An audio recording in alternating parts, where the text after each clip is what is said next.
Nous abordons dans cette sixième vidéo la question essentielle des moyens techniques d'accéder à des éléments de la programmation. Je dis bien des éléments, parce qu'il ne faut pas imaginer qu'on puisse avoir des informations d'une grande précision, mais les informations sommaires sont parfaitement suffisantes. Alors, ces six techniques ne nous sont connues naturellement que par des témoignages, et il nous manque l'activité neurologique des sujets au moment où ils ont vécu cette expérience. Alors, ceci ne peut se trouver que dans des travaux de laboratoire. Alors, on va commencer par là. Une expérience du docteur Norman Donn, qui est un psychologue américain, avec Maud Christen, qui est une médium française. Le test consiste pour Maud Christen à décrire des images, des photos qui sont placées dans une enveloppe fermée. Et nous voyons quel est l'état de conscience, l'activité du cerveau, au moment où elle est en capacité de description, c'est-à-dire en état de perception extrasensorielle. Alors voyons la vidéo. À 37 ans, Maud Christen est l'une des plus célèbres voyantes françaises. Elle a traversé l'Atlantique pour servir de cobaye. Son hôte, Norman Donn, qui fut professeur de neurologie à l'université de Chicago avant d'ouvrir son propre centre de recherche. Considéré comme l'un des grands noms de la parapsychologie américaine, il s'est spécialisé sur l'étude des capacités psy ou paranormales.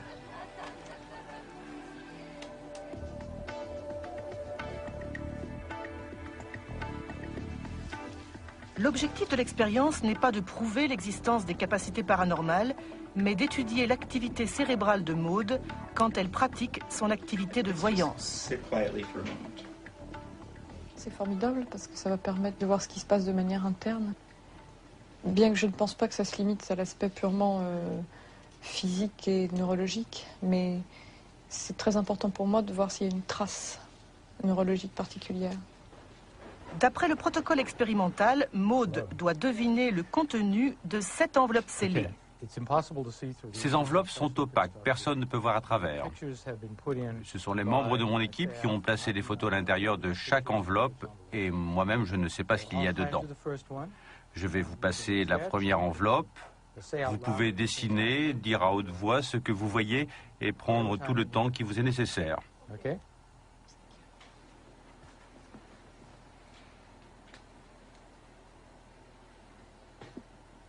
La capacité de voir mentalement des cibles cachées ou éloignées s'appelle clairvoyance. Avec la télépathie, plus connue sous le nom de transmission de pensée, et la précognition qui permet de voir le futur, la clairvoyance est l'une des 3 capacités extrasensorielles étudiées par les parapsychologues.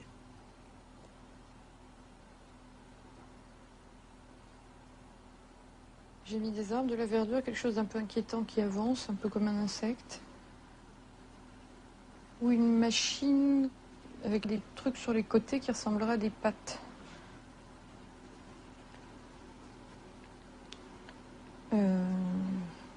Une machine ou un animal, mais pas d'un... C'est pas une intelligence supérieure, quoi. C'est une intelligence un peu binaire. On va voir si c'est ça. Comment on dit avoir le trac? She's very afraid.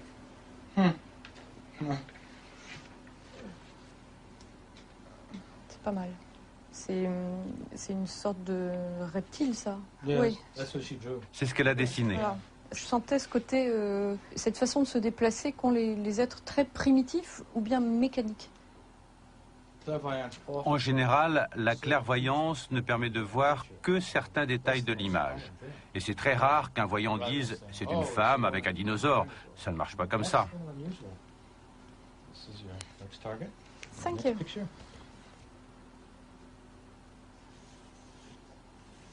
J'ai un rond, à la fois quelque chose d'affaissé ou d'écrasé, la sensation de champignon ou de la bouillotte au toucher, quand c'est mou, qu'on s'enfonce un peu, du rond mou.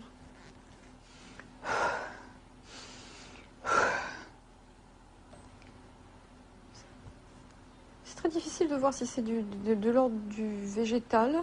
Cette idée de quelque chose de gros avec des trous dedans, dans lequel on peut rentrer J'ai aussi la notion de point de rencontre, comme une place en étoile, quelque chose en étoile. Ok. Oh, c'est bien. Tu vois, c'est mon étoile là. Très bien. Elle a vu beaucoup d'éléments. Ce ne sont pas des informations sensorielles. En d'autres termes, elle ne voit pas avec ses yeux physiques. J'ai pas la sensation visuelle qui, par définition, s'arrête à la surface. Je rentre dedans. C'est que je deviens ma cible. Nous allons regarder quelles étaient les ondes cérébrales de Maud au moment où elle a commencé à voir la cible. Ici, nous avons des ondes alpha qui correspondent à 10 Hz, soit 10 cycles à la seconde. Elles sont caractéristiques d'un état de profonde relaxation. Là, nous voyons l'hémisphère cérébral gauche et l'hémisphère droit. Par moments, ils sont alignés, c'est-à-dire que leur activité est synchrone. Ce n'est pas habituel. En général, les deux hémisphères ne fonctionnent pas en phase. A priori, nous pouvons considérer que toutes les situations de perception extrasensorielle s'accompagnent des mêmes états neurologiques que l'on peut appeler alpha synchronisés. La première des 6 techniques est consciente volontaire lorsqu'une personne accède à une information en l'ayant voulu. Je prends comme exemple le cas rapporté par un banquier, Laurent Adamovicz, qui fut directeur de la banque Rothschild de New York, et il rapporte une prévision que lui fit Yagel Didier en décembre 1986 du krach du 19 octobre 1987, près d'un an avant. Il rapporte les propos de Yagel Didier. Il y a quelque chose de très très grave. C'est sous la forme d'un building. Je vois une image. Ça doit se passer à New York dans le domaine financier. L'immeuble vacille, le haut du building éclate, des pierres tombent, des gens paniquent. C'est une véritable crise. Des gens arrivent avec des cordes, essaient de maintenir la structure. Elle explique. Le building peut représenter un système qui va presque s'écrouler. Et les cordes peuvent être des régulateurs. Adamovicz précise, le cliché était tellement fort qu'elle avait l'impression de l'imminence, en tout cas de l'inéluctabilité. Le deuxième cas sont les perceptions conscientes involontaires. Lorsqu'une personne, sans l'avoir voulu, a l'intuition spontanée d'un événement à venir. On citait Jesse Lauriston Livermore, qui fut l'un des plus célèbres spéculateurs du XXe siècle. Il a ainsi rapporté l'une de ses intuitions. Il écrit qu'alors qu'il se trouvait en position vendeur d'une certaine valeur, j'avais alors eu la subite intuition que quelque chose ne collait pas et qu'il me fallait clôturer mes positions au plus vite. Je dois vous avouer que j'ai souvent ressenti cette curieuse sensation. J'y prête toujours une grande attention.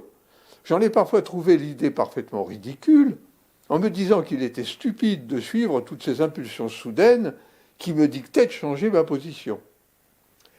Et à chaque fois que je me suis raisonné en refusant de suivre mon intuition, je l'ai toujours regretté par la suite. Troisième cas, ce sont les perceptions conscientes, involontaires, kinesthésiques. C'est-à-dire lorsqu'une personne a un ressenti physique constituant pour elle un signal d'alarme. Dans son livre « La vérité sur la crise financière », George Soros révèle son propre mode de fonctionnement en citant son fils Robert, parlant de lui à son biographe, Michael Kaufman. Il écrit « Mon père va s'asseoir et vous sortir des théories pour expliquer pourquoi il fait ceci ou cela. Mais je me rappelle avoir vu ça enfant et m'être dit « Mais mon Dieu, il y a au moins la moitié de conneries là-dedans. » Je veux dire que la vraie raison pour laquelle il change de position sur le marché ou sur quoi que ce soit, c'est que son dos se remet à le faire souffrir.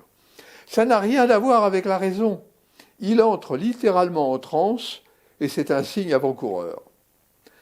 Quand on reste un certain temps avec lui, on se rend compte qu'en fait, il est en grande partie guidé par ses humeurs. Mais il est toujours en train d'essayer de rationaliser ce qui, au fond de lui, vient de ses émotions. Et il vit dans un état perpétuel, je ne dirais pas de déni, mais de rationalisation de son état émotionnel. Et c'est ça qui est très drôle.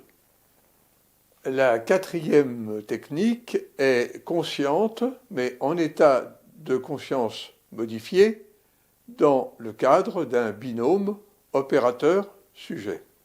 Le docteur Milan Riesel, qui est un biologiste et psychologue américain d'origine tchèque, a particulièrement étudié ce processus.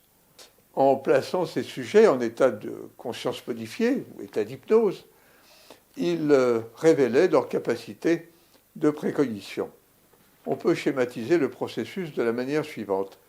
Il écrit « Pour juger de l'efficacité de la méthode d'entraînement, on peut se reporter à l'évaluation d'ensemble de tous les sujets entraînés entre le 1er janvier 1950 et le 1er janvier 1965.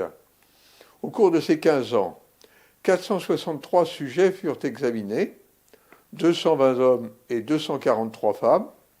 Sous hypnose, 57 d'entre eux, 21 hommes et 36 femmes, manifestèrent des dons d'extrasensorial perception d'un degré comparable, en gros, à ceux de JK et de PS, dont les cas vont suivre. JK et PS étaient deux sujets particulièrement doués qui lui servaient en quelque sorte d'étalon, de référence. Nous observons que ce chiffre représente 12% des sujets testés. Et ce qui est important, c'est la remarque de Milan Riesel. Ce n'est pas tant la qualité exceptionnelle de leur extrasensorial perception que leur disponibilité prolongée à nos expériences qui fit de JK et de PS des sujets privilégiés. Ça signifie que, comme pour n'importe quelle activité humaine, c'est la pratique qui fait la différence. La cinquième voie ou technique est inconsciente durant le sommeil. Ce sont simplement les rêves prémonitoires. J'ai cité dans une précédente vidéo le cas le mieux documenté de toute l'histoire de la parapsychologie est celui donc d'une religieuse, Yvonne Aimée de Malestroit. Je vais citer ici quelqu'un de beaucoup plus célèbre, qui était le psychiatre suisse Carl Gustav Jung, qui rapporte un rêve qu'il fit en 1913, annonçant la guerre de 14. Au mois d'octobre 1913, alors que j'effectuais un voyage seul, je fus soudain assailli par une vision. Je vis un flot immense recouvrir tous les pays de plaine septentrionaux situés entre la mer du Nord et les Alpes. Les flots s'étendaient alors de l'Angleterre à la Russie et des côtes de la mer du Nord jusqu'aux Alpes. Lorsqu'ils atteignirent la Suisse, je vis les montagnes s'élever toujours davantage, comme pour protéger notre pays. Une catastrophe épouvantable venait de s'abattre. Je voyais d'immenses vagues jaunes, les débris des œuvres de la civilisation flottant, et la mort d'innombrables milliers d'humains. La mer se transforma alors en flot de sang. Cette vision dura 1 heure environ. Elle me troubla et me donna des nausées. J'eus honte de ma faiblesse. Une voix intérieure me dit « Regarde bien, c'est tout à fait réel, et cela sera ainsi. Tu ne peux en douter. » Ceci confirme que les événements aussi dramatiques que les guerres sont programmés. La 6e technique d'accès à des éléments de la programmation est inconsciente et révélée de manière kinesthésique par des systèmes de biofeedback. Cela exige de franchir une sorte de mur, le potentiel d'action ou un flux nerveux, qui est un phénomène de tout ou rien. Ça signifie que si l'influx est suffisamment puissant, l'information passe. Si elle ne l'est pas, elle ne passe pas du tout. On pourrait croire que si l'information demeure inconsciente, elle est perdue. Mais ce n'est pas le cas.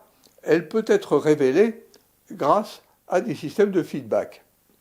Ces systèmes sont conçus sur le même principe que les détecteurs de mensonges et constituent des amplificateurs mettant en évidence d'invisibles réactions physiologiques de stress. Lorsqu'un sujet perçoit que quelque chose de dangereux ou simplement désagréable va survenir, il a des réactions physiologiques telles qu'un accroissement de la pression sanguine ou une variation de l'électricité à la surface de la peau. Le meilleur moyen de comprendre le processus est de regarder un test de pressentiment réalisé par le docteur Dean Radin. Dean Radin, un scientifique renommé de l'Institut des sciences noétiques, est la figure éminente des études sur le sixième sens. La plupart des gens ont déjà fait l'expérience d'une forte intuition ou sensation instinctive. L'expérience du pressentiment est une façon de voir si oui ou non, en théorie, ce genre de choses peut se produire parce qu'on perçoit une expérience future. Mettez votre bras ici. Dean a mis au point une méthode de test scientifique pour déterminer si les gens peuvent réellement anticiper les événements à venir. Il appelle cette capacité le pressentiment. Aujourd'hui, il travaille avec une volontaire, Janet. Amusez-vous bien. Merci. Il lui demande d'observer une série d'images sur un écran d'ordinateur pendant qu'il enregistre les réactions physiologiques de son organisme. Janet regarde une série de photos dans un ordre aléatoire. Certaines sont neutres, d'autres sont chargées d'émotions. Dean analyse les résultats des capteurs cutanés et les mesures du niveau de stress de Janet en fonction des images qui lui sont présentées. Ce que Dean s'attend à trouver, comme dans toute autre recherche psychologique, c'est un grand changement dans les réactions physiologiques à la suite d'une image dérangeante ou chargée d'émotions. Mais ce n'est pas ce qu'il découvre. Cette ligne verticale montre le moment où l'image apparaît. Si l'image apparaît à cet instant, il ne devrait pas y avoir de différence entre l'ensemble des images neutres et l'ensemble des images émotionnelles. Quand elle voit une image émotionnelle, la courbe monte un peu. Si on remonte dans le temps de 5 secondes, on voit que dès cet instant, si on va lui présenter une image émotionnelle, elle est déjà dans un état émotionnel par rapport à l'état neutre. C'est cette différence que j'appelle la réaction de pressentiment. Selon les recherches de Dean, l'organisme de Janet répond aux images 5 secondes avant qu'elles lui apparaissent. Durant les 30 dernières années, il a constaté le même effet chez des centaines de sujets. Tous ces sujets ont montré cette réaction de pressentiment. C'est comme s'il y avait une fuite d'informations dans le sens inverse du temps. Ce que suggère cette expérience, c'est que s'il existe une sorte d'effet d'anticipation sur une durée de 5 secondes, on ne sait pas jusqu'où ça peut aller. En nous remémorant nos erreurs passées et ce qu'elles ont pu nous coûter, nous pouvons imaginer ce que l'application de telles techniques aurait changé dans notre vie.